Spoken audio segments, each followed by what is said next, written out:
Hey everybody, it's Jeff from New York, and we are waiting for the Deuce. We're going to hop on the Deuce and head downtown Las Vegas. We're going to visit some of the hotels and casinos down there. This is going to be a three-part series. Part 1 dealing with the Fremont Casino, the D, and Binions. I'm getting picked up here in front of Harrah's. The ride really doesn't take long at all to downtown. Depending upon the time of day and how many stops the bus makes, it could take anywhere from 15 to 20 to 25 minutes.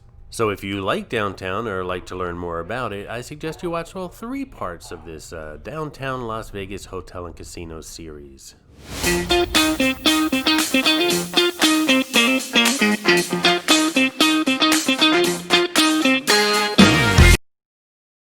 First up, Sam Boyd's Fremont Hotel and Casino. The Fremont opened May 18, 1956 as the tallest building in the state of Nevada. At the time of its opening, it had 155 rooms and cost $6 million to open. In 1963, the hotel was expanded to include the 14-story Ogden Tower and one of the city's first vertical parking garages. In 1976, the casino expanded once again at a cost of another $4 million. It all seems like chump change today, but I guess in those days, it was a lot of money. The Fremont is located on what is commonly referred to as the Four Corners. The Four Corners having the hotels, obviously the Fremont that we're in, the Four Queens, the Golden Nugget, and Binions Gaming Hall. All 4 are located at the intersection of Casino Center Boulevard and Fremont Street. Casino Center Boulevard is the only through street under the canopy here on the Fremont Experience. And did you know in 1959 Wayne Newton made his start in Las Vegas at the Fremont at its Carnival Lounge? I don't know how many of you remember the movie Swingers from, I believe it was the 90s, starring Vince Vaughn, but many of the scenes were filmed inside here at the Fremont, including the gaming scenes where they were playing blackjack. The casino also appears periodically in the 1992 Disney film Honey, I Blew Up the Kids, and briefly in Vegas Vacation. Some of the restaurants here at the Fremont include 2nd Street Grill, which is a first-rate Pacific Rim cuisine with a classy yet casual atmosphere. There's the Paradise Buffet, as well as Tony Roma's Ribs, Seafood, and Steaks. And for something a little quicker, there's the Lanai Express, and the Lanai restaurant is known for its 99-cent shrimp cocktail. It's been around forever. There's also a Dunkin' Donuts on the property. This is Mitzi, the Rubber Ducky Showgirl, who shows up on all my Vegas videos. As most of you know, there are hidden mascots, or some of you call them Easter eggs, in my videos. Mitzi shows up in all the Vegas ones. Sometimes she's easy to spot, other times she's quite elusive, so keep your eyes open while watching the video. If you spot her, note the time in the comments below, and if you're the first one, you'll get a shout out on an upcoming video. Next up, the D, which is a 34-story, 638-room hotel and casino owned and operated by Derek and Greg Stevens. The D opened in 1980 as the Sundance Hotel, and then in 1987 became Fitzgerald's Hotel and Casino, a hotel and casino with an Irish theme. Then in 2012, the Stevens brothers purchased the place, and they've owned it since, and since then it's been known as the D. When the brothers became owners in 2012, they rebranded it, got rid of the Irish theme, and called the place the D for downtown. D also refers to Derek Stevens' nickname in the hometown of the brothers, Detroit. The money they spent on rebranding gave the property a more modern feel, including the addition of dancing dealers in table games, and they have a second-floor casino that has a vintage Vegas theme, featuring the only operational Sigma Derby game in Las Vegas. The Sigma game being those mechanical horses you can gamble on. Hold on tight. Of course, during the renovations, the guest rooms were upgraded, and they created some luxury suites here at the D as well. The D also has a fine Italian steakhouse, Joe Vicari's Andiamo Italian Steakhouse, and it opened the first American Coney Island outside of Michigan on the building's Fremont Street frontage. I always wanted to try this Andiamo out, never had the chance to, but I'm promising myself next visit I'm definitely stopping here. If you plan on visiting Vegas in the near future, check out the link below in the description, 50 things to do and tips while visiting Las Vegas.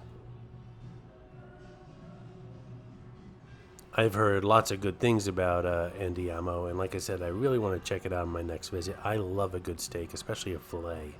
And did you know that in late 2013, the D became the first casino in the world to accept Bitcoin for hotel rooms, restaurants, and the gift shop items?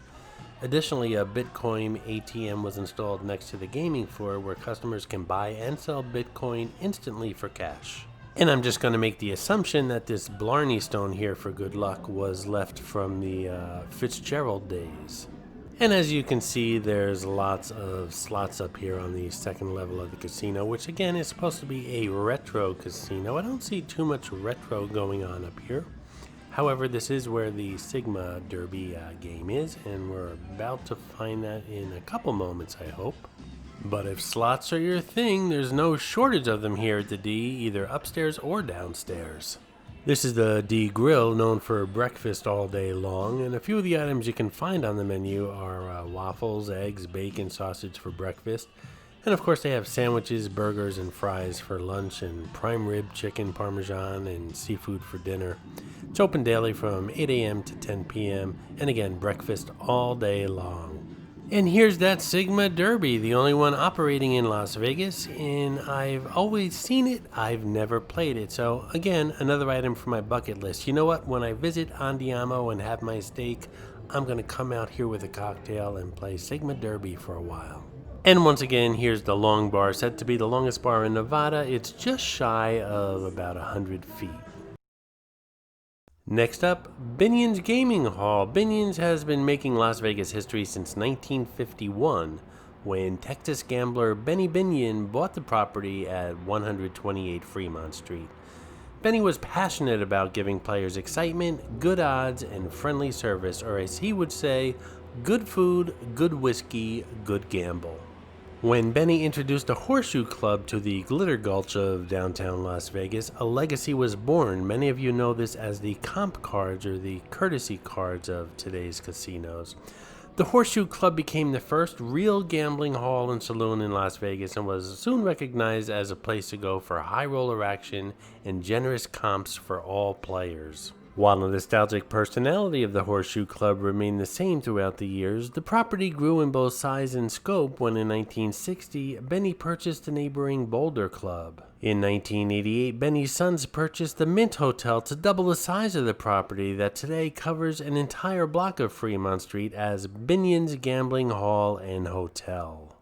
Benny Binion was a true innovator who understood the wants and needs of downtown Las Vegas visitors, offering a better deal for their money and an experience like no other. Benny pioneered Las Vegas-style customer service, installing carpet, boo, and air conditioning, yay, for the comfort of his players at a time when neither was standard. In addition, he was the first casino owner to provide transportation for his players to and from the airport. In 1970, what began as an intimate poker game with 10 of Benny's friends evolved into the World Series of Poker that today is one of the largest and most prestigious poker tournaments in the world. Although the World Series of Poker no longer occurs at the property, Binions is still recognized among poker enthusiasts as the place that made poker famous. Las Vegas visitors and locals alike know Binions' Hall of Fame poker room is the ultimate test of their playing skills. Some of the restaurants we've been passing along the way include Binions Steakhouse, Benny's Smoke and Barbecue and Brews, Whiskey Liquor Up Saloon, Binions Cafe, Binions Deli, Cowgirl Up Cantina, and Whiskey Liquor. Back in the day, Binions was the place to stay for many Hollywood movie stars like Clark Gable, Humphrey Bogart, and Lucille Ball. It was also the first Las Vegas hotel with an electrically operated elevator. It's also said that Binions Hotel and Casino is one of the only ones in Las Vegas that's considered haunted. And that's it for part 1, folks. I hope you enjoyed the Fremont Hotel and Casino, the D, and Binions Gaming Hall and Hotel. Parts 2 and 3 on the hotels and casinos of downtown Las Vegas are coming up soon, so stay tuned. 1, 2, 3. Thank you for watching the New York channel. Please subscribe. I'm sorry. I'm so sorry. That's okay. You can do it again. We'll do it again. One time. That's okay. Okay. Thank you for watching the New York channel. Please subscribe. Okay. 1, 2, 3. Thank you for watching the New York channel. Please subscribe. Woo! And that's Betty and Wilma working the west side of the strip. And I'm sure you'll see their husbands, Fred and Barney, working the east side of the strip on the Link Promenade in upcoming videos. Thanks for the fun, ladies, and putting a smile on our face. I hope you enjoyed this video, and if you did, please like, comment, ask some questions, and most importantly, subscribe by clicking on the button on the left. You can visit all of my New York videos by clicking on the top right, or check out my videos on other favorite places to visit by clicking on the bottom right. Thanks for watching, and I'll see you around the city.